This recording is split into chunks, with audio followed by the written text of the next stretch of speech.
Good afternoon, welcome. My name is Amy Struthers. I'm the interim dean here at the College of Journalism and Mass Communications, and I want to welcome you all to our first Korea Week and our first event of Korea Week. And we're hoping it'll be the start of a very interesting series of events over the next few years that can help us better understand a part of the world that right now our campus is not particularly focused on. We're hoping to fill that gap by bringing in experts and really focusing on this important part of our globe. So we're so glad you're here. You are in the College of Journalism and Mass Communications. We know that what's happening right now in the Korean Peninsula is an important area of coverage for journalists. We want to introduce our MC for the afternoon, Jordan Young. Jordan is a third-year student. She's a double major in advertising, public relations, and broadcasting. She's a broadcasting videographer down at our student ad agency, Yacht. She has minors in dance and math, and we're especially excited because Jordan's recently been awarded a critical language scholarship, so she'll be traveling to Busan, South Korea for the summer in order to learn Korean. And if you want to see a little bit more about Jordan, I think we've got a very short video to share with you. My name is Jordan, and this is my world.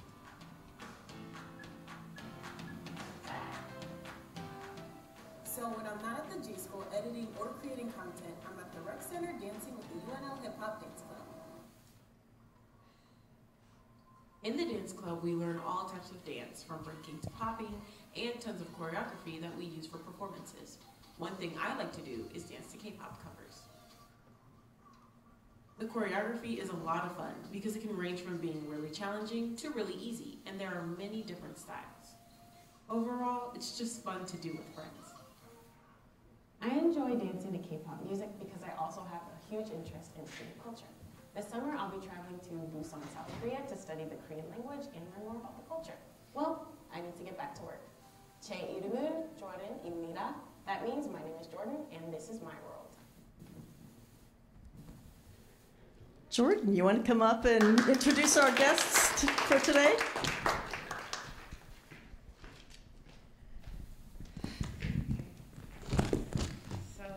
Good afternoon. As you saw, my name is Jordan, and I'll be announcing our speakers for today. So Alexander Goldberg serves on the DPRK desk, where he focuses on the diplomatic pressure campaign to denuclearize the Korean Peninsula, cybersecurity, and the inter-Korean relationship. Before joining the desk, he staffed the security of state during international travel, served in the operations center, and worked in the Office of Communications and Information Policy, focusing on free and open internet policy. Before joining the Department of State, he served at the Senate Committee for Homeland Security under Senator Lieberman in the Office of Senator Schumer. He also served as a fellow at the Center on Global Counterterrorism Cooperation, focusing on rule of law and CVE efforts in Southeast Asia. Before his career in Washington, he served as a producer at Gawker Media and MTV Networks, where he focused on digital and video content. He has a bachelor's from the Rochester Institute of Technology and a master's in global security from Johns Hopkins.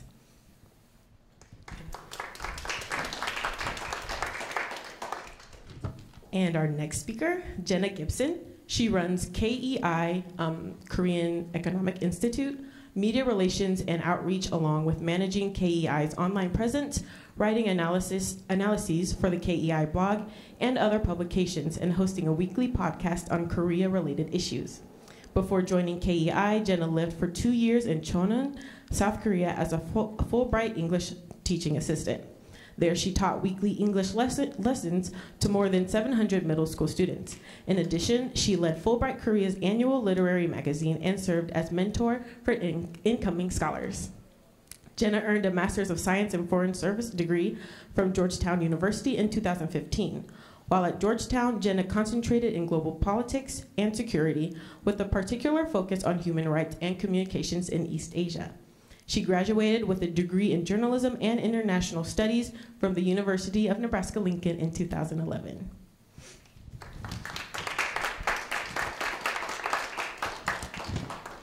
And then lastly, we have Hae Ali. She is a Washington correspondent for Yonhap News Agency of South Korea.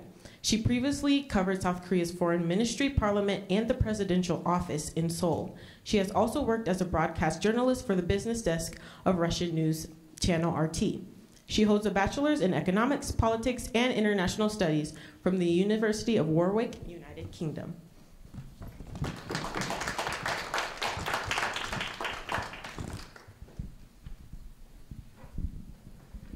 So, hi, thanks everybody for joining us. I'm really excited to be back at UNL. As it was mentioned, I am a graduate of UNL, and I'm really excited to be back on campus. And we hopefully have a really good discussion for you guys today.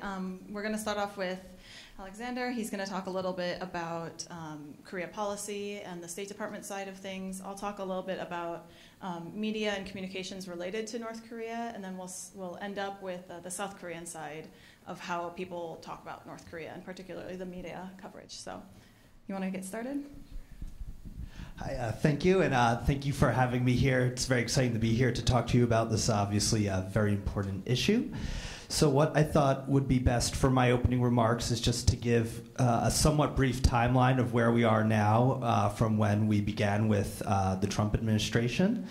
So with that in mind, I think we're all aware that President Obama told the incoming President Trump that the most important national security issue he would face would be North Korea and their nuclear weapons and ballistic missiles program. With that in mind, the president asked the National Security Council and the interagency to do a top-to-bottom review of our policy towards North Korea, to look at every option possible in the whole range from war to just becoming allies. And where we landed is what you may have heard in the news is the maximum pressure campaign. So that's what you'll hear in the media, but the idea is maximum pressure with room for diplomacy and engagement. So what the idea behind this is to make it more of a global, not a regional and global issue, because we in the United States believe it is one. It's not just a threat to us. The proliferation is a serious issue, and creating instability in the region and the world is something that we all face. So with this in mind, the idea was to try to cut North Korea off diplomatically and economically as much as possible to change Kim Jong-un's calculus as to if his nuclear weapons program was worth it. I can tell you that we've come a very long way since that program started. Over 20 countries have downgraded their diplomatic relations.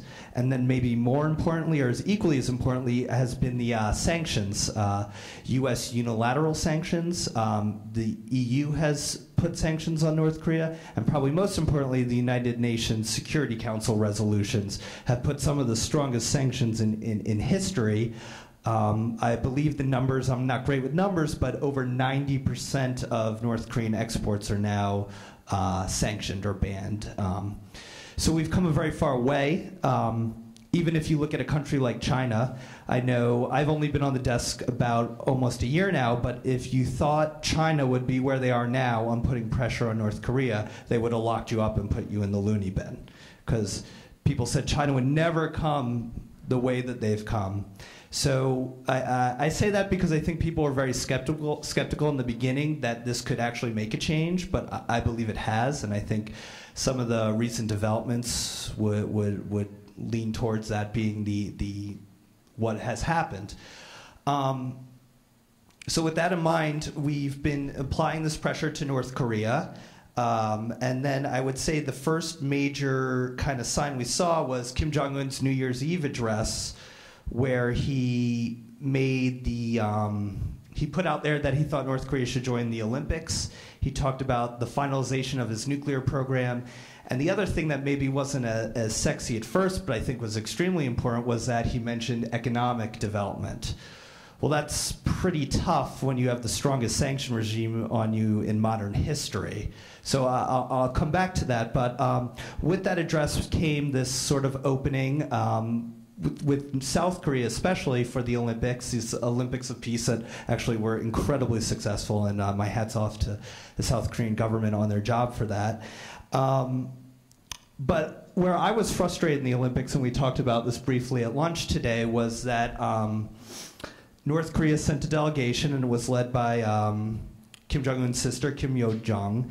And I thought the media attention was a little too soft, if you will, on North Korea. They seemed to be very pleased with her makeup and wardrobe, but not too concerned with the regime she's connected to and what they are currently doing, not just in missiles and weapons, but human rights and all that. And I think this is an important thing when we talk about optics, semiotics, media, how perception can change that narrative. You see a picture of Mike Pence maybe not looking so happy and her smiling, and what people take from that as opposed to what I believe was the true reality. That was, I think, very frustrating for us. But it was positive that we had a safe, secure, and Olympics where there was outreach and engagement from both North and South Korea. That brings us to the meeting we had where South Korea sent a delegation to Pyongyang, and I think surprisingly to most of us, Chung, the National Security Advisor, as well as the, I believe, the chief of the National Intelligence Service, met with Kim Jong-un, which was, I think, quite surprising for everyone. And out of this meeting, I think this is where we're getting pretty recent, and I think we're probably all familiar. They came to Washington, D.C., and they briefed President Trump, and you saw, I'm sure we're all aware, there was that press conference that happened on the White House grounds where actually the ROK delegation, I believe again it was Mr. Chung who gave the remarks and said that Kim Jong-un had extended an invitation to President Trump and that President Trump had accepted it, and that they would hopefully be meeting in May. Now we believe it will be in May or possibly in June, President Trump has said. And then we also obviously have the Inter-Korean Summit, which we can start counting in hours when that one will be occurring. So I think we're in very exciting times. The other things that Kim Jong-un mentioned in this message was that he was okay with the United States and ROK doing their practices, if you will, their military exercises. This has historically been considered something that is sort of a poking the bear, if you will, that an aggravant or an irritant that has always been brought up historically. So I think it is important that he mentioned that he was aware of these exercises and was okay with it. Was open to, as well as open to talking about denuclearization. And then also, very surprisingly, in the media, there was talk, and I don't know if this has been confirmed yet, that they were okay with U.S. troops on the Korean Peninsula, which again has historically been one of the major irritants or issues that come up when we negotiate with North Korea. Both military exercises and the concept of a freeze for freeze, we freeze our exercises, they freeze their nuclear program, as well as the idea of that this U.S. troop presence would not need to be on the Korean Peninsula if there was peace on the peninsula and no longer a need for the nuclear weapons. So those are all kind of interesting things that have sort of broken the mold in my perspective. I'd also, just very quickly to wrap up, I would like to talk about sort of what else I find is different this time and some of the fallacies that are out there. So what is different this time, and it's not the only time this has happened, but it's more rare that we're seeing a top-down approach, right? Kim Jong-un and President Trump are going to supposedly meet in May or June. That is kind of different. Usually negotiations, diplomacy goes to the working level. You meet for countless years sometimes before you have heads of state or the real leaders meet and they kind of sign off at the end.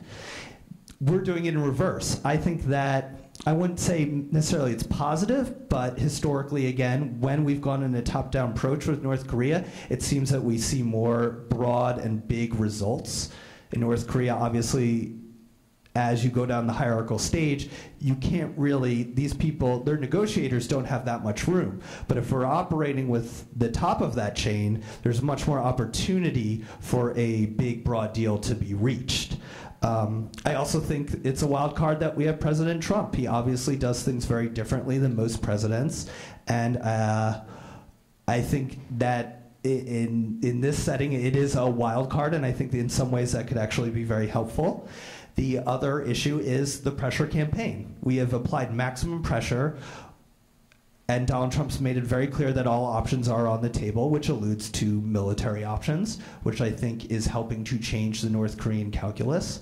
And I also think this idea that we've been saying that there will not be concessions. We're not going to lighten up on the sanctions just because of good behavior. And I think that's actually something very important to point out. I like in this situation to sort of like when you take antibiotics.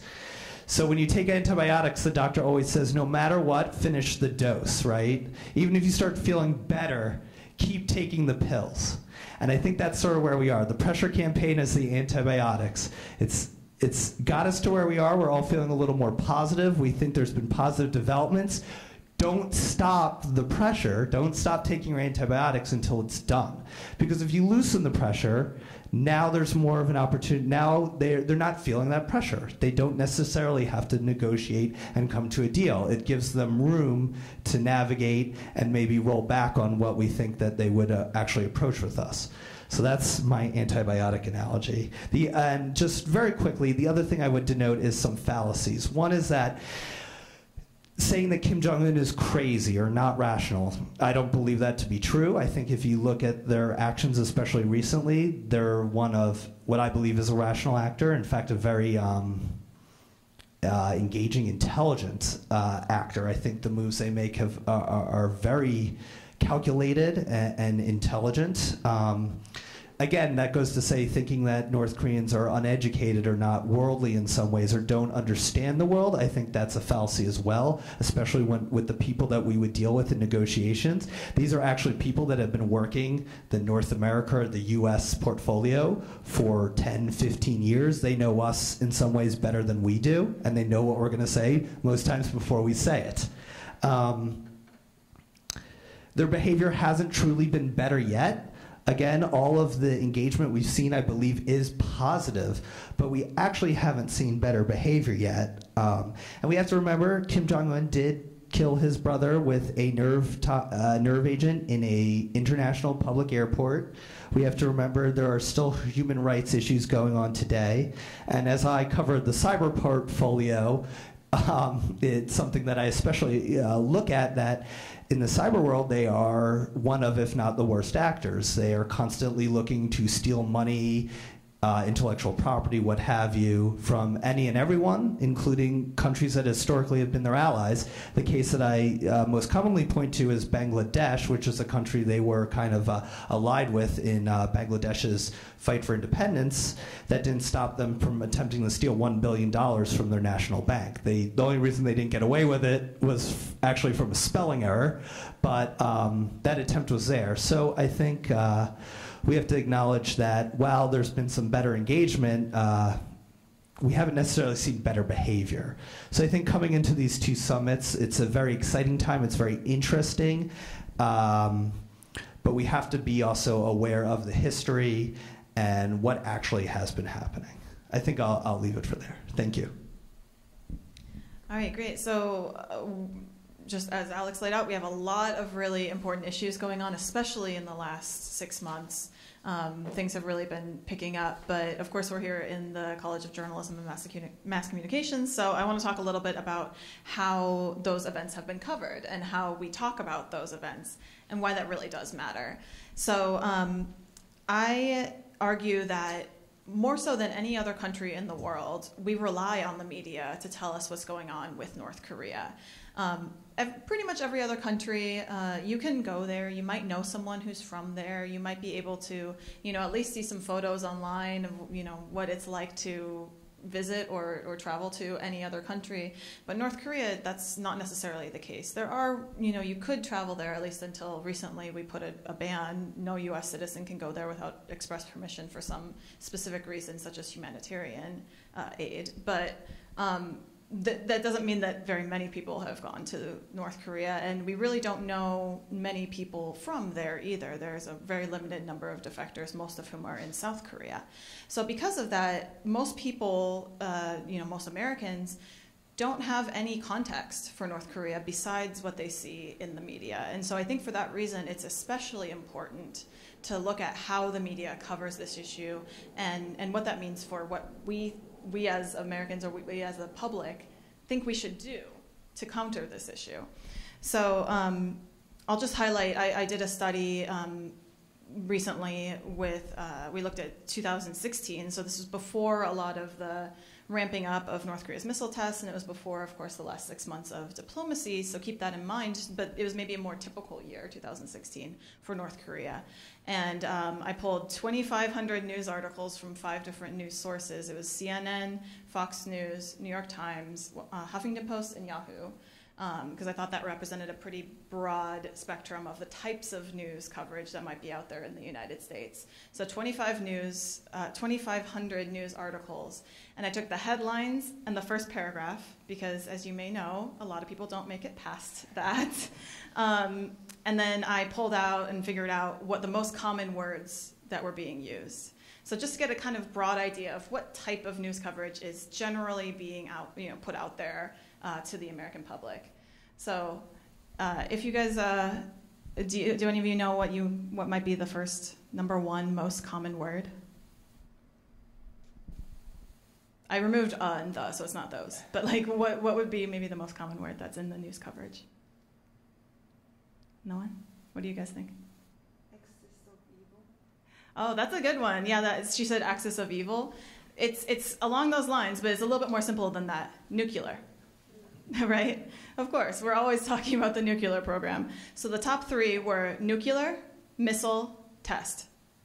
So if you want to get an idea of the type of picture that Americans are getting about North Korea, it's very threatening. I mean, those are 3 very scary words. I mean, test by itself, but in the context of, missiles, maybe for students it is very scary. But yeah, so we're looking at nuclear and missile tests. That's terrifying, right? So if you're an American, you don't know anything about North Korea except what you're seeing on the news, you're going to be very scared.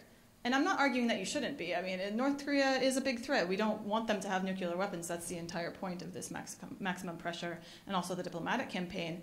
But I argue that it's a little bit more sensationalist than it has to be. And it gives a picture that we could be threatened with a nuclear weapon or a nuclear explosion at any time, which is just not the case.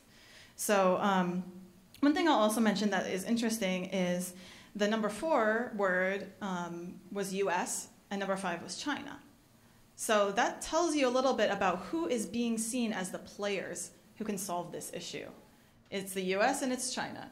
So we know, of course, the US has the troops on the Korean Peninsula and the South Korea, and we are very involved. But also, as we've seen President Trump particularly point out, China does play a big role. And the final thing I'll say about this project is that the #10 word was the word sanctions. So we've talked about sanctions already, but as you can see, this is something that came up 83 times, the word sanctions, in the headlines and first paragraphs. The word engagement, which is the other half, how many times do you think? Not that many, 4.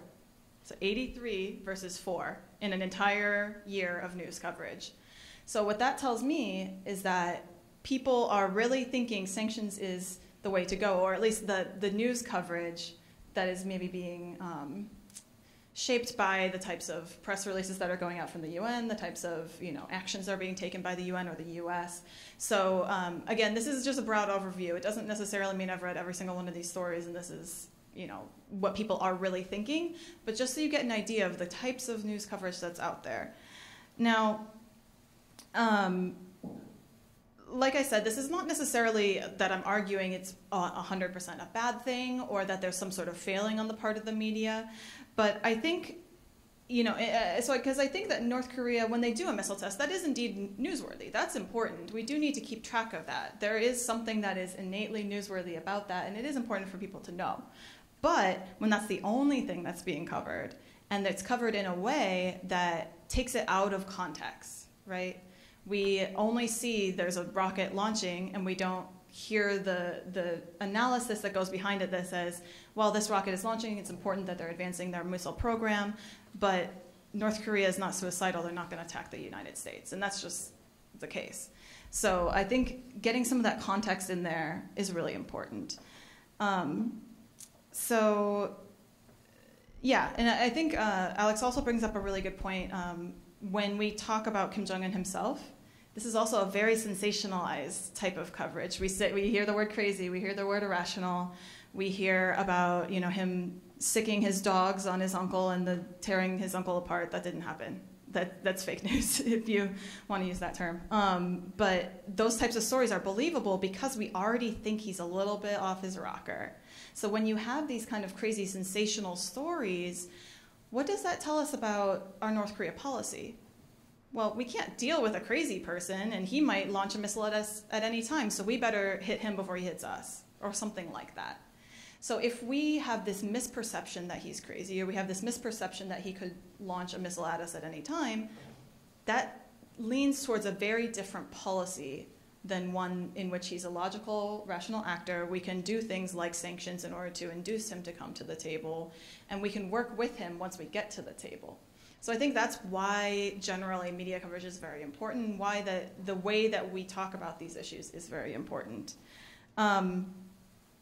So one thing I really like to talk about in the Q&A, and I'm actually really curious for the students and faculty as well, if you have thoughts on this, please do share them, because I do think there are reasons that the media coverage is like this, of course. If you're CNN, you're not going to do a history of the Korean Peninsula every time the North Korea launches a missile. Of course, that's not good TV. So I understand that, I totally do. So one thing I want to talk about is a little bit, how do we understand the limits of TV and the limits of print, but still add a little bit more context and be a little bit more responsible with how we talk about these things. And one thing that I'll say as a closing thought is, again, as has been mentioned already, there are some issues that don't get talked about, such as human rights, nearly as much as they should. And the fact that we really talk about Kim Jong-un as the leader of North Korea, understandably. We talk about him kind of divorced from the 25 or so million people that are living under his reign, right?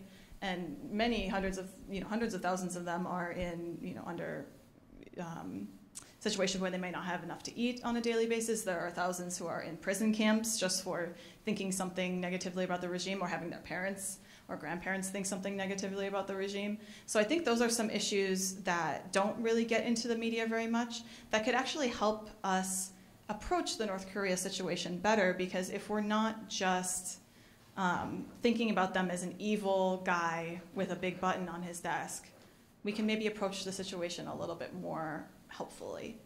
So I'll leave it at that. I really do want to have a great discussion, but hey, I will finish up with the South Korean side of things. All right, thank you. So I think this actually flows very well from where Jenna finished off, but there are fundamental differences in how South Koreans view North Korea and how Americans and non-South Koreans view North Koreans. And that comes from the very fact that South Koreans still view North Koreans as one nation. We are still one nation, and many of us still hope for reunification. So even though we view North Korea as a big threat, in the same way that the US views North Korea as a threat, going into these summits, we have to recognize that there will be differences in our approach. And I just want to go through the spectrum of views that South Koreans have of North Koreans. And well, one category is the ideological division. So on one side, there are the conservatives who are very much for strong defense. They are very, they don't trust North Koreans very much. They question their motives, especially given the North Koreans' track record of cheating on past agreements. Conservatives want a very strong alliance with the US to deter further North Korean aggression. Conservatives support sanctions as a tool. and they are very vocal about calling out human rights abuses by the regime. On the other hand, there are the liberals who are generally more optimistic. They want to see more inter-Korean exchanges as a step to build trust. They want more humanitarian assistance to North Koreans. And they think cooperation with North Korea is possible as long as there is a fair dose of goodwill. And then they are also more reluctant to call out human rights abuses for fear of provoking the regime and ruining the prospects for reconciliation. And then, aside from this ideological divide, there's also the generational divide. So there's the younger generation, so people in their 30s and below, who have probably never met a North Korean in their life. They feel very little personal connection to them. So for them, reunification is not something that is very urgent. And in fact, they are afraid that they will have to end up shouldering the cost of that because it is a very costly process, and they could lose jobs, and they will basically have to fund it all. And so they are kind of reluctant to do that. And then there are the so-called baby boomers, people in their 40s through 60s who are more aware of the need for reunification. They have been schooled from a very young age of, the dangers of North Koreans, of communism. And then, but they also hope for reunification, not just for, unity, but also because they believe that perhaps through unification, the state will be able to enhance their welfare. Rather than spending so much money on the military, they will now be able to spend that money on social welfare. And then, the older generation, so those who are in their 70s and older, they are very distrustful. Many of them are very distrustful of North Koreans. They have very strong anti-communist tendencies. But then there's also a small proportion of them who still have family in the North and would like to see them before they die. And then, just to make some general points, South Koreans do not view North Korea as big of a threat as the US or the outside world does, because we are so used to living under this nuclear threat, and we have kind of grown resigned to it. That changed slightly last year when President Trump started threatening military action, and people began to think, maybe it might actually happen this time. And added to that was the fear that there might be a miscalculation on either side, either by Kim Jong-un or President Trump, that might spark some kind of clash that could spiral into war. And then South Koreans have a generally sympathetic view of North Korean defectors. The defector community is growing, and they are, a community that we have to embrace. So we are generally sympathetic, but also many people are quite skeptical of them, towards them, because these defectors had to abandon their family at home when they escaped the regime, and many of these family members are actually persecuted just because their family member escaped the regime. And so from South Koreans' point of view, if these defectors were so, cold-hearted enough to leave their family behind for their own sake, they just don't view this in a very positive light. And then many North Korean defectors go through very traumatic experiences as they travel through China and through these other defection routes.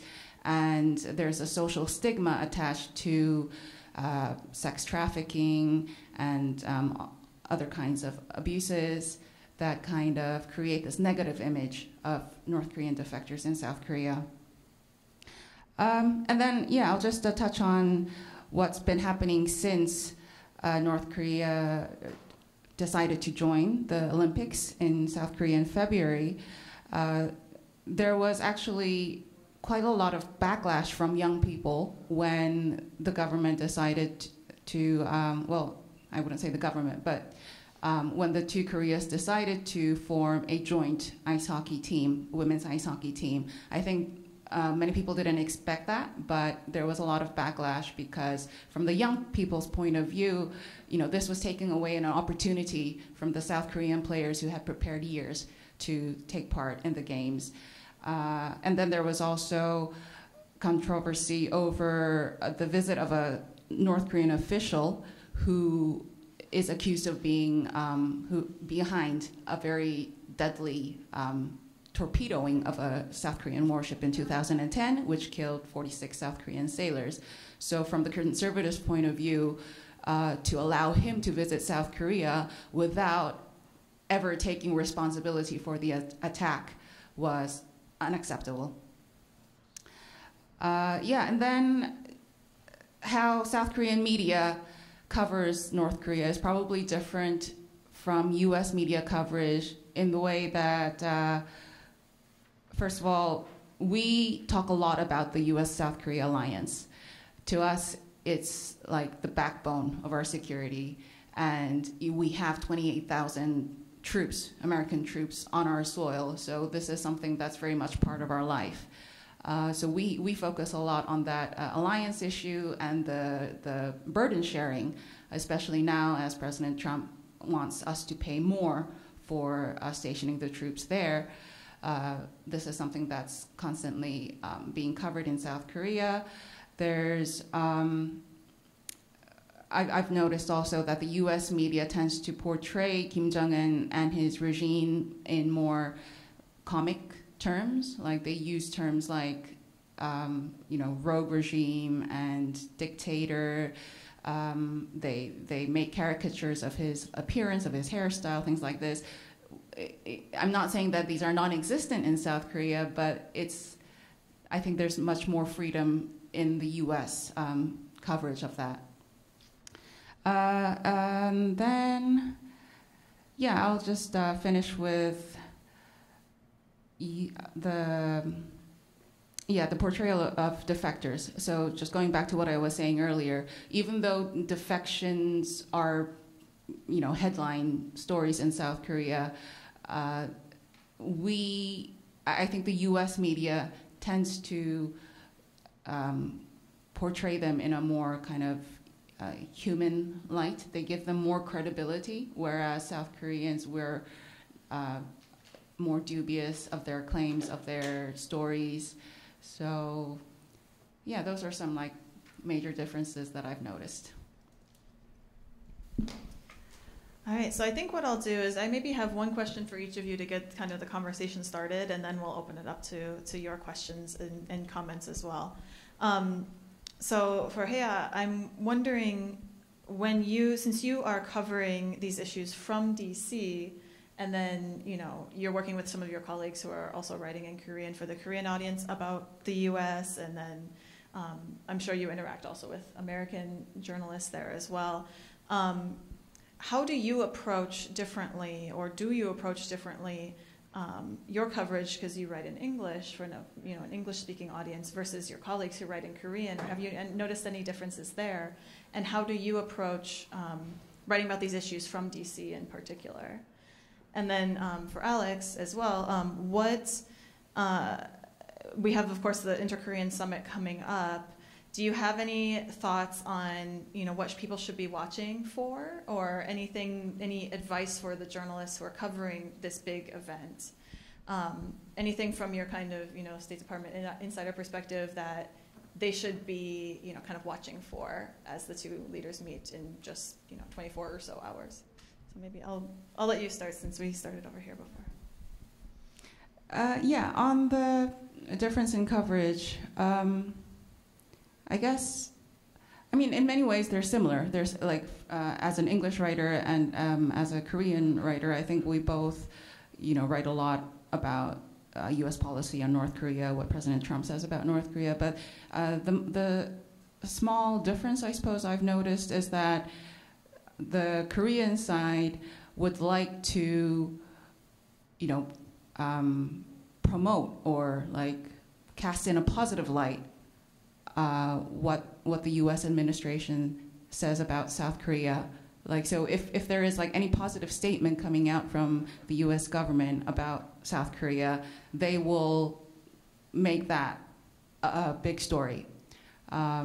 Whereas, like from my point of view, I'm thinking about English speakers and the English speaking audience and what they would be interested in. So just a few days ago, I think President Trump said, it was at his press conference with Japanese Prime Minister Abe, that he could walk away from the summit if it wasn't fruitful. And I thought that was the headline. I thought that was like the biggest news of that day.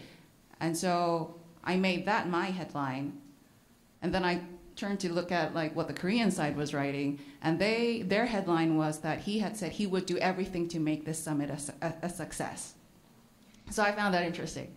For me, that was kind of like PR, like, of course, you would want the summit to be successful, and I'm sure the U.S. government is doing everything it can, but it just sounded like a press release.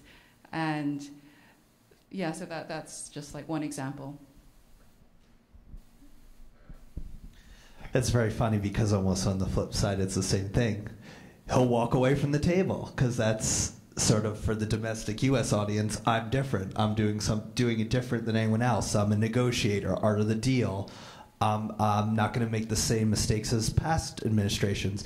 So it's funny that it kind of works both ways. I think your question's a very good one. It's a very difficult one, to be honest. I think everything will be meticulously under a microscope as to what happens in the Inter-Korean Summit leading into the proposed U.S. DPRK Summit. So I think the important things to look for are outside of the obvious of maybe the optics of how it will happen. We were talking earlier about how it's going to be broadcast on live TV, and I think just how that procession proceeds will be interesting. But the agenda, what do they actually decide to talk about? And, I think we have a good idea that obviously increasing the potential for peace on the peninsula, ending the war that actually is still technically active to today. There's only an armistice in place. Increasing the peace, and then obviously denuclearization. Where I think that, in my perspective, what I'll be paying attention to, and what I think is an important issue, is not conflating denuclearization and peace on the Korean Peninsula. And I think that's a very tricky needle to thread, but we always refer to a quote from Moon Jae-in, president, who said that, I believe the quote was something to the effect of, we cannot progress on peace without denuclearization. So I think from our perspective, we'll be very interested in seeing what the outcomes are and how the issues are treated. Obviously, there's been some talk of theoretically a joint statement, which we'd be interested in seeing what it is. And I think that's actually something very important to note. As with most things, but I think especially with North Korea, how we define terms is very important. They might say something like, we're for denuclearization, but that also happens to mean that the United States gives up their entire army all around the world, How we define these terms and making sure that they're clarified and that both sides understand what explicitly is meant when we say something about denuclearization, security guarantee, things like that is very important. So I think we'll definitely be looking specifically at any language that comes out of a statement or just the statements they make on their own, the agenda, and then there is, I think, a very specific focus on how the issues of the peace regime or peace on the peninsula and denuclearization are treated or conflated, if you will. All right, yeah, I completely agree. This has been actually something that in the DC, policy wonk community, people are really talking about is when they say the word denuclearization, what does that mean? And the fact that it may not mean what we think it means, and that we have to actually define it in a very specific way. And then one thing we were also talking about at lunch is once they sit down, once Moon and Kim sit down, that's not the end of it, right? It's not like, oh, suddenly they shake hands and everything is good. There will be a lot of talks, especially since we did start from a top-down approach. We didn't have the lead up to this summit with everything kind of agreed beforehand. So seeing how those talks on a lower level might continue throughout the year, seeing if we can get some very specific agreements in terms of denuclearization. What does that mean in terms of inspections? Who's going to go inspect the sites to make sure that they're not starting, their program up again? Are they going to be allowed to go wherever they want when they are in the country? Because that makes a difference, whether they're being shown what the regime wants them to see. So like those kinds of things are the things that usually would be worked out before the summit, but in this case, it may take months or even years to work out the exact details. So that's one thing to keep an eye out, and not to get expectations too high for like the next day after Friday, like everything's solved. So yeah, does anyone have any questions, comments, thoughts? Yes. I don't have a question, I have a request. Yeah, I think she has it. Could the group give us some context in both Koreas of their media organizations? Yeah, well, I'll let you take the South Korean side for sure, but North Korea is, they don't have any free press whatsoever. They do have the Rodong Shinmun, which is the state newspaper, and then they have KCNA, which is Korea Central News Agency. And so when you look at statements out of North Korea, or people are quoting North Korean media, that's usually, it's one of those two. That's pretty much all that there is. And it's very much directed and very purposeful in how they write about things and the types of things that they write about. So for example, it was a really big deal when the high-level delegation from South Korea went to Pyongyang. They actually showed it on state TV, and they showed it like big front page color, which is very expensive, and North Korea doesn't actually have a lot of money to do that kind of thing. They had the giant picture of Kim Jong-un like shaking hands with the South Korean delegation. So that was shown, that was seen as a sign that they really are emphasizing and putting, importance on this engagement, and they want the North Korean people to see that Kim Jong-un is reaching out and doing these kinds of things. Now, whether that's because he has some sort of plan, I mean, he obviously has some sort of plan, or whether it's like he sees that the pressure campaign has been working and that people are, not able to get enough food, etc., and they want to be seen to be trying to solve the issue. I think that's one way that people have interpreted this. But yeah, North Korean media more or less non-existent, and the foreign media there as well is very limited. Government employees in North Korea? Yes, yeah. Who writes their script? Actually, Kim Yo-jong, who's the sister of Kim Jong-un, is the main propagandist. She's in charge of the propaganda entire department. So she's not the one who's literally telling them exactly every single word, but she's the one who's directing the general idea of their strategy for their PR. And yeah. Yeah, just to echo that, I think calling it a media is sort of a misnomer. It really is propaganda. It is government run, and because of North Korea's situation where they're keeping their people kind of squared off from the rest of the world, and because of the issues they face not really being able to provide for their people, the propaganda is extremely important, and they've been doing it since basically the birth of the nation, because it is really one of the main ways they control the population and influence them is through what they're telling them. There's no mistakes in when they engage their populace. Everything is practiced and perfected to a T. They've been doing it since the beginning. So anything that is put out there, it has been specifically put out there for a specific reason, and they do it better than anyone. On the South Korean side? Well, we have a very vibrant media industry. We have, 24-hour news channels. We have lots and lots of newspapers, and increasingly more online outlets, online reporters. I would say our biggest newspapers are conservative-leaning, and in terms of like freedom of the press, I know that international rankings constantly actually rank South Korea pretty low. But yeah, in terms of like the number of outlets or the number of, or the vibrancy of it, you know, we are a very active media industry. Why are they ranked low? Is it because of their ownership or their governance? It's partly because of government interference, also corporate interference, a lot of like government corporate links to the media that's seen as being hampering independence. Just one thing that's also, this has been kind of controversial in the last few years especially, but South Korea actually has a national security law where you can't say things positively about North Korea in South Korea. You could be sued under this national security law. So that's part of it as well. And also ties back to something that Hea said earlier with the satire.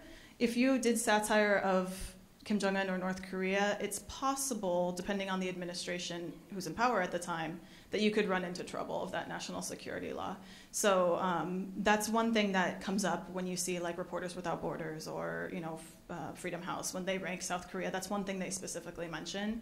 And especially the previous administration was a very conservative administration, and they actually did use that law to kind of censor public portrayals of North Korea. And actually, if you're in South Korea and you try to go to like the state newspaper of North Korea, the website is blocked. You can't go to some of these sites because of this national security law. I've got two questions for you, Jenna. First of all, the notion in the Western media that Kim Jong-un is either a clown or a murderous madman. What is the genesis of that? What's the reality of that? And what is he really like? And second, as he looks out at places like China and South Korea and he sees how much they are thriving because of market systems, doesn't it ever occur to him that it might be a good idea to do that in the North? Yeah, so I can start, and then if you guys have thoughts, please jump in.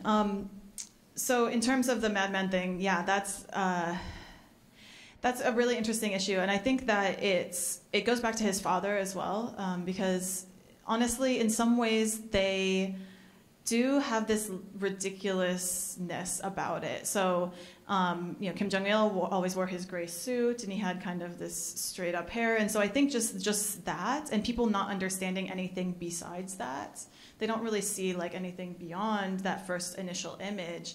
And so they look at this guy who's like this really short, chubby guy with crazy hair, and they think like, who's trying to launch off nukes? And it's almost a little bit absurd.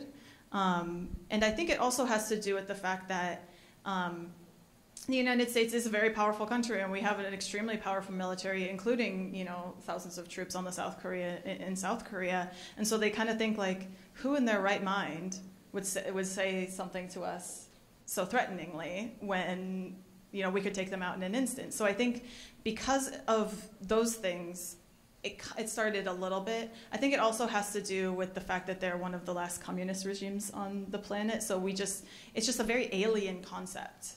North Korea, we don't understand what's going on with them, and so we see them as other, and we see them as irrational. Even though if you took a moment to think about historically and think about the fact that they do feel very threatened from the United States, and that almost is why they're being so, why they're posturing so much and why they're doing these nuclear tests.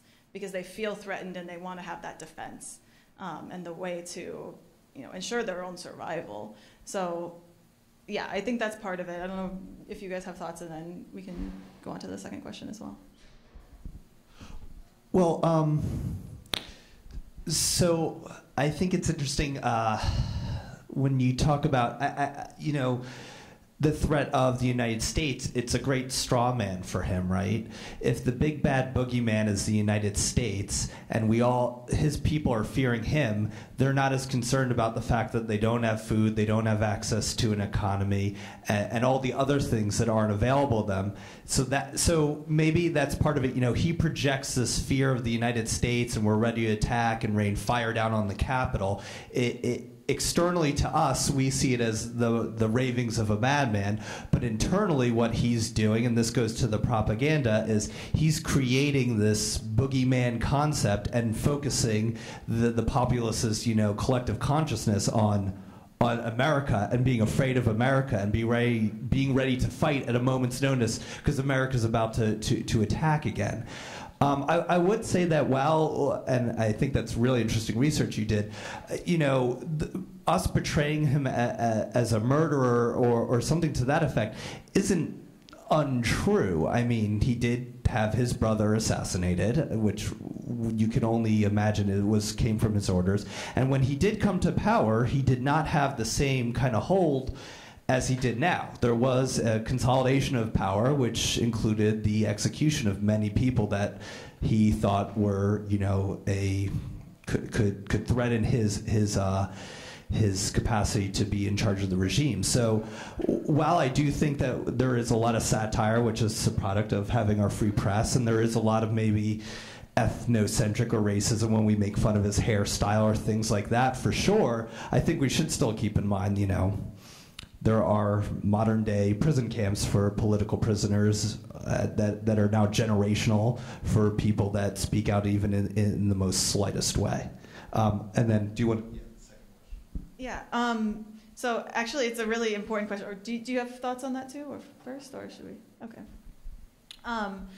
Yeah. So actually, Kim Jong-un has done some of that. So there's this term "juche" that is very important to North Korea from Kim Il-sung from the beginning. It means self-reliance. So, or it's a little hard to translate, but basically self-reliance. We are our own country. We can do this ourselves. We don't need anyone else. And we're going to stand up against the Americans and the Japanese and the South Koreans who are under the American control. And we don't need any of you. So that was Kim Il-sung's policy and Kim Jong-il's policy generally as well. So Kim Jong-un comes in and he made a new term called Byungjin. And what that means is we can have the military and economic prosperity. So he comes in and he says, for the middle class such as it is in Pyongyang, you can have, a modern life, and we will still have our nukes. So for him, he actually very deliberately wants both of those things. Now the problem is that he can't really, honestly, you can't have both of those things, partially because we actually have cracked down since he came out with that policy. But he has done things like he built this extravagant ski resort. I don't know where they got the money for that, but he built a dolphinarium. I don't even know if it has dolphins in it, but he built it. So he has built these things for the Pyongyang elite that show a image of modernity and an image of economic prosperity, at least for the few people that he needs to be behind him to keep his power. So that is something that he is aware of, but the problem is that it's a lot more complicated than that, obviously, and he can't just give up the nukes, randomly without being assured that he can keep his life and his power. So he's trying to walk that tightrope, and I think that's partially why he's coming to the table now, is he's trying to figure out how to go forward on both of these fronts. Yeah, so the second question also, you mentioned the economy. He sees what China's doing, and why doesn't he? Well, and also Juche, it's funny because in my experience, I feel like Juche, just like many of the things, is a big lie. The country has always relied on the charity of China and Russia and playing them off each other, but they've always relied on the patronage of China and Russia at any point. So it was a great, again, propaganda. This idea that we will survive on our own. We are this kind of magic kingdom that lasts on its own, but that's never been true.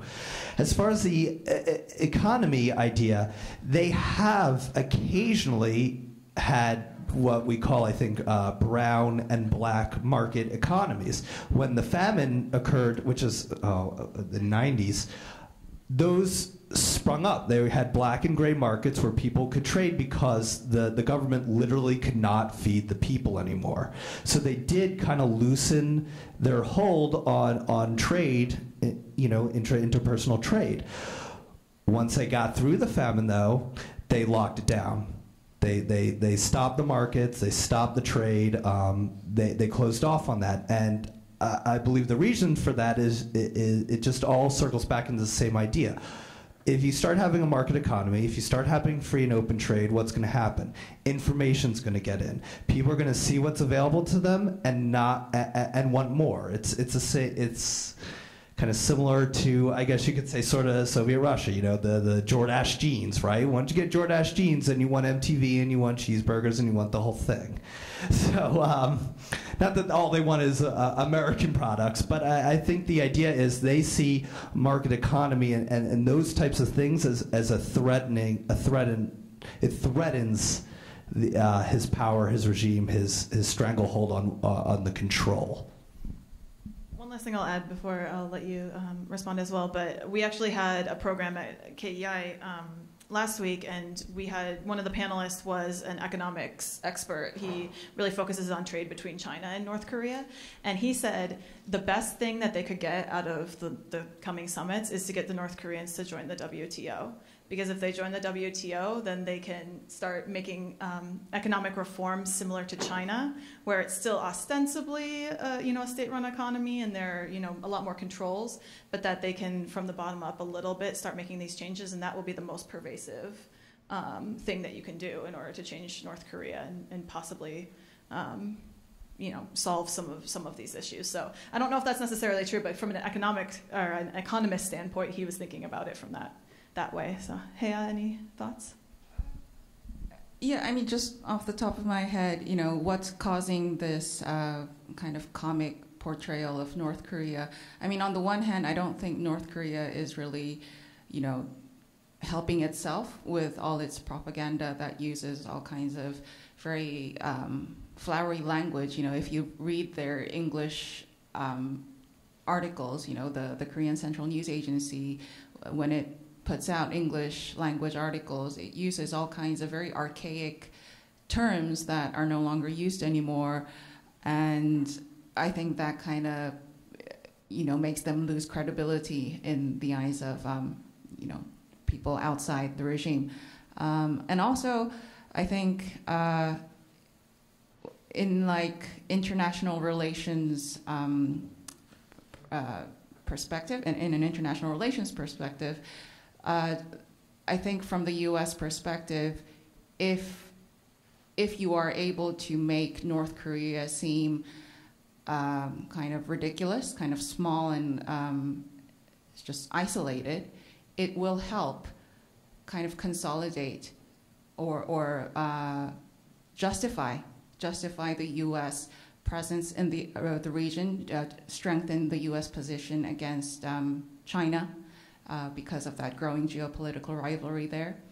So yeah, that was just something that I thought of. Yeah. Other questions? Yeah.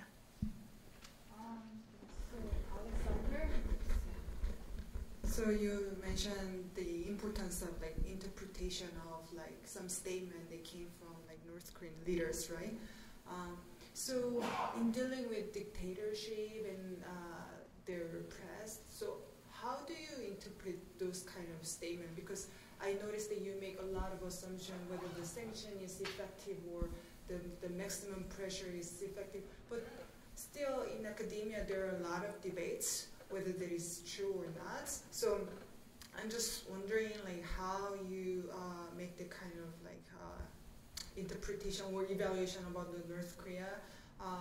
And also, many scholars argue that the journalists, they tend to have preset scripts about North Korea, and whenever something happens, they try to fit those events into their preset scripts, right?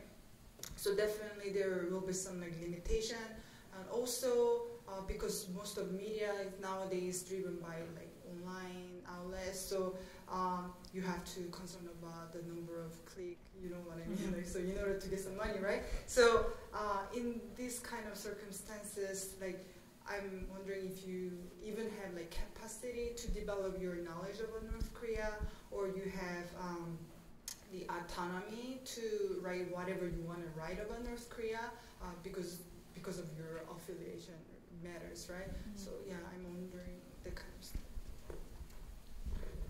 So I think that's a really good question, and I'm stating the obvious that North Korea is the most opaque nation in the world. To talk in absolutes about what's going on there, that's another fallacy. Anyone who tells you they know without a doubt what Kim Jong-un is thinking or what's going on in the country, you immediately know they're a charlatan.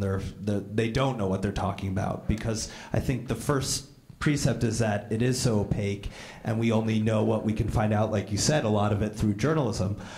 Fortunately, I have a colleague whose entire job is interpreting the English language and Korean language press releases and statements that go out, who's been doing this for years, who can read into those specific, what this means, what it really means when we see a word, a term, or a phrase, if you will.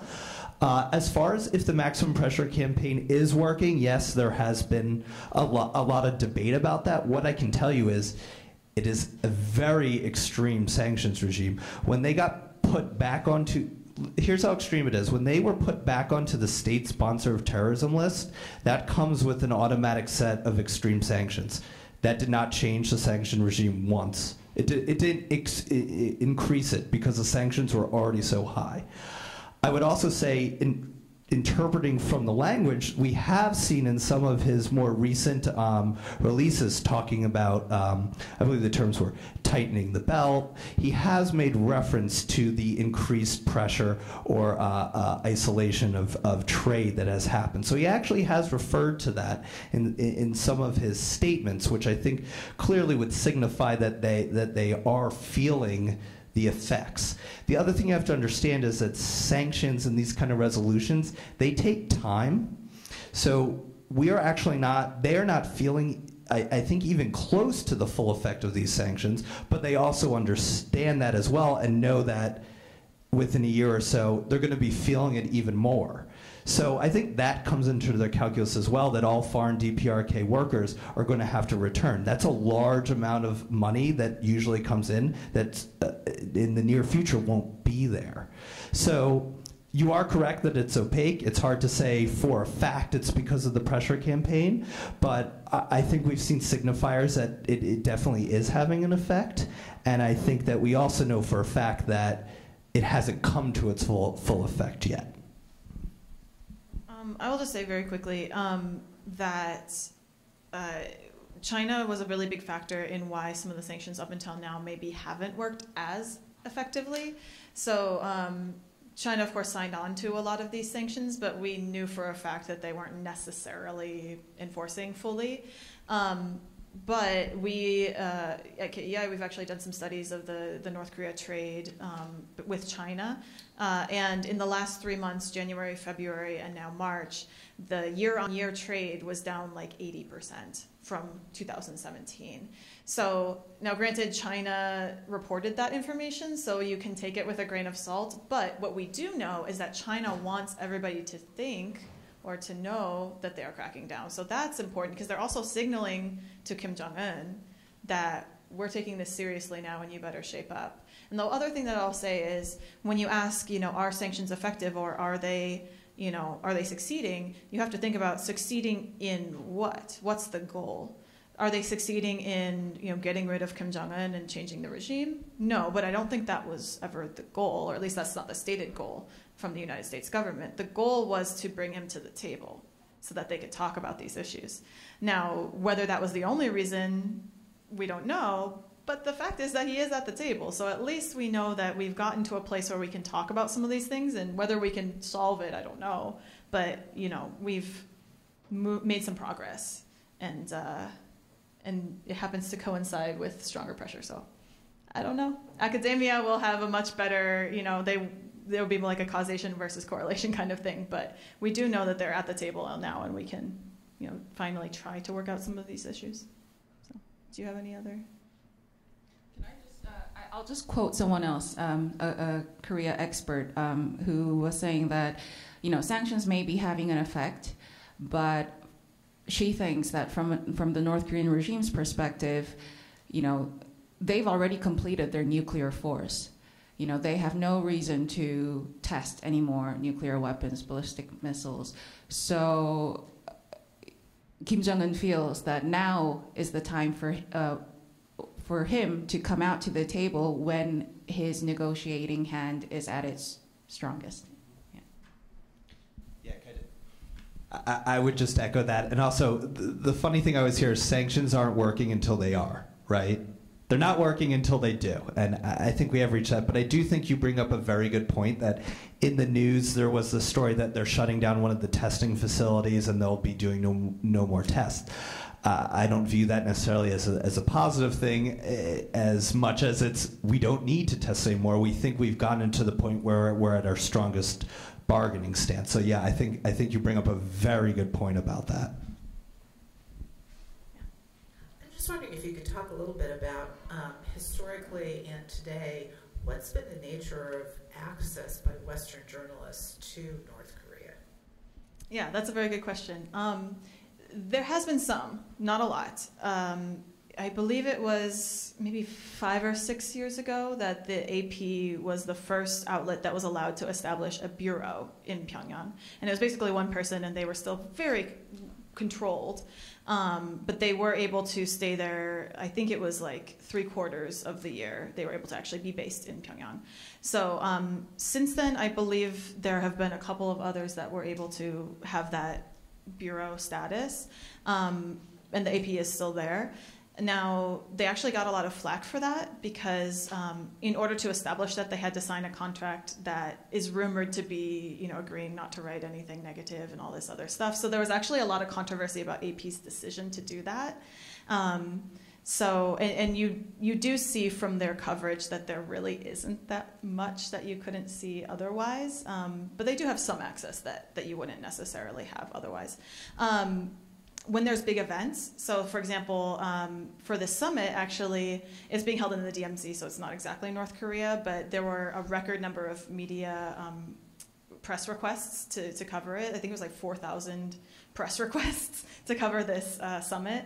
And when you do have things like, the Workers' Party Congress last year, it was a big event in North Korea, and they actually did allow some journalists to go in and cover it. They are controlled in what they can see, and they are led around, going from the hotel to the venue, basically. But they do allow them to come in for very specific purposes. One thing that was interesting about that was actually there was a BBC team that was kicked out because they had written something while they were still there that was pretty negative, or even just like neutral to negative, and so they kicked them out early. But they're allowed to come in here and there. Vice went there with Rodman. Oh yeah. When Dennis Rodman went, some journalists were allowed to go in as well. Are South Korean journalists allowed to go? I don't think so. No. South Koreans in general aren't allowed to go.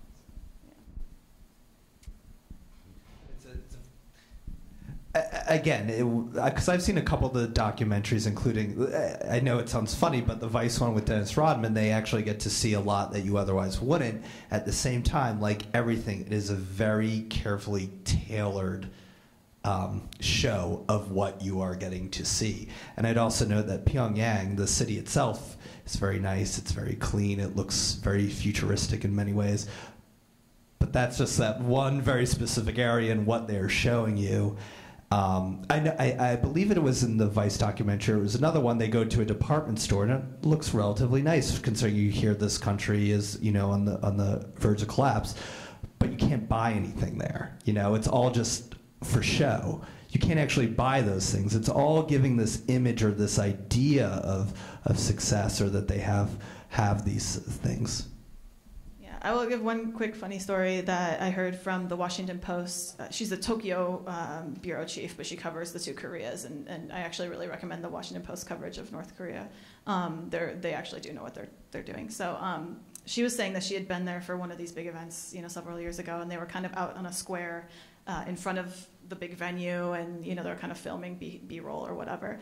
And she noticed this family go by like 4 or 5 times with like a woman pushing a baby stroller, and so it was kind of like they had just been doing the loop, like making the square look really busy and vibrant. So that kind of thing does happen. Yeah, exactly. That's exactly what it is. Any other questions? I have a quick question for you guys because, yes, please.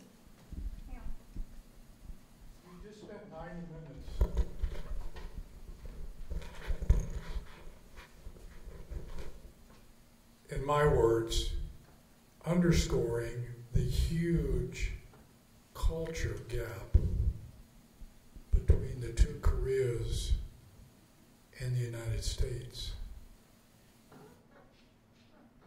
And yet, seemingly we're optimistic about using a path that presumes that we're more culturally similar than dissimilar. What am I missing? I actually don't know if I don't know if the path necessarily means that we are culturally similar. And I think that this is one of the main concerns with the summit, is that you can't just, say a few nice words to each other, shake your hands and go, especially when it comes to denuclearization. So that's why in the coming months, laying out exactly what's going to happen in clear terms is really important, because people are interpreting words very differently and they're interpreting actions very differently. And intentions, do you follow the spirit versus the letter of the law, I think will be something that both sides will approach very differently. And so that's why laying things out like in exact terms will be key. Now, whether we get to that point, it's possible that they could meet and maybe have a couple high-level meetings after this and it peters out. I think a lot of people are, especially in terms of the Kim-Trump summit, because they're just so coming at it from such different personalities and different backgrounds, that I think people are a little bit more skeptical about them being able to reach any sort of concrete agreement. But when we get to the working level, I think people, once the cameras are off and everything, they are really trying to get to a place where they can agree on as many, very specific details as possible to avoid that kind of issue. Any thoughts? No. Could you actually repeat your question? I think I understood it, but I just want to make sure. I'll simplify it by giving you specifics. How do you negotiate with someone from a culture that permits them, if their opponents disagree with them, that they get to murder them without any consequence? That's not only outside of my galaxy, it's outside of my collection of galaxies mentally. I can't get there. So you're pessimistic about the prospects for negotiations? I'm just trying to apply my freshman year logic class to this encounter. I think most of us have such reservations. We all know the history of what has happened until now, and we all are, as many people say, we are just cautiously optimistic. We're optimistic because we have no other choice. We don't want to go further down this path. So we are optimistic and hopeful, but at the same time we are cautious because we know what has happened until now. And going back to what was said earlier, North Korea can do whatever they want to their own people without facing the punishment, but I don't think it's crazy enough to do anything to, for example, their American interlocutors that could end up being suicidal for them. Do you have anything? Yeah, I think I agree with what you said. If you didn't come into this with a healthy skepticism or realistic perspective, you'd be foolish, right? If you look at the history of negotiating with North Korea, what is it? They mince words on how we define terms, right? They backslide. They cheat. A declaration of their nuclear capabilities, we know from day one isn't going to be the full declaration, right? The Leap Day Accords, we agree food aid for freeze and testing, and I believe it's 12 days later they launch a satellite. Well, it's a satellite, not a missile test, but come on, So we understand the history of the negotiations. And again, we have reservations, but I think I wouldn't want to be working at State Department if I wasn't at least positive that there was hope for something better. And again, I do think you have a giant variable here, or a couple variables. One, Kim Jong-un isn't necessarily his father or his grandfather. And Donald Trump certainly is very is unlike many of the presidents that have preceded him. So you're putting these two people in the room, and we're not sure what will happen. The other, I think, very major factor is that President Trump has made it, again, very clear that all options are on the table, including a military option.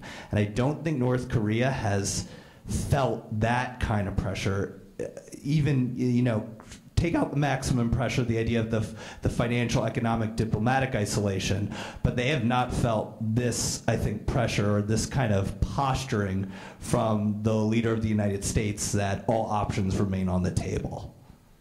So I think you're right in some aspects, but I mean, what's the other option than trying to negotiate and trying to, I think, put this pressure on them to make them realize this is the only option? All right, we have time for maybe one more question. Anyone?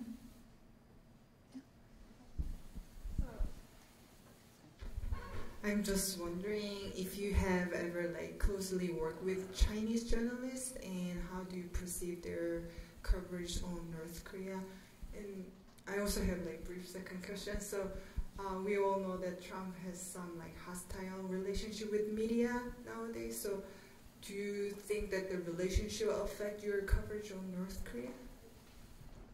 The second question might be better for you because you actually work with, covering the administration. But I haven't worked with Chinese journalists too much. I've worked with some Hong Kong-based journalists, but I could do so very quickly. I think Chinese journalism, and maybe speaking more broadly about China, is, and you had mentioned that China is a key player. There's a cliche in our office: if you say China is key, it's like, yes, we all know this. China is key.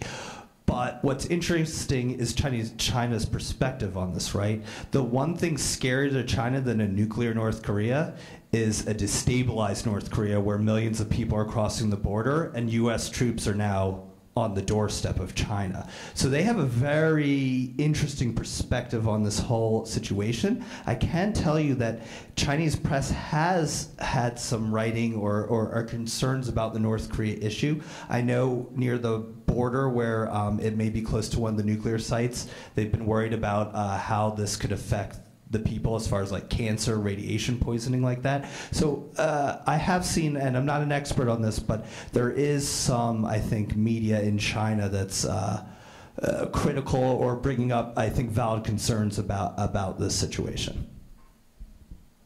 How has the administration affected your coverage? Well, as you know, President Trump attacks U.S. media, and I'm not U.S. media, so I feel no really pressure or anything. Yeah, I will say that in terms of, I'm not in the media, I'm in a think tank, right? But we have generally had good relationships with people who are in the administration. I started at KEI 3 years ago, so I was there for 2 years of the Obama administration. And I will say that it's not so much the perspective or the attitude, but it's more like the lack of people in positions that's a little difficult for us and might be difficult for journalists as well, because there are a lot of empty positions that have not yet been filled, including the ambassador to South Korea. So that's one thing that has been a little frustrating for us is we want to have people, want to invite people to speak at our seminars, and we want to go have meetings and see what's going on. And in a lot of cases, the few people who are there are too busy because they're doing 3 people's jobs, and then maybe there isn't someone on the right level in that position. So that is one thing that has been a little bit different with the new administration. All right, well, I think we are out of time. So that was a really good discussion, though, and I really want to thank you guys for coming. And please feel free to come, chat with us. For the students, I really want to encourage you I went to Korea after I graduated. I was with the Fulbright program. If that is any interest to you, please come talk to me and get my business card.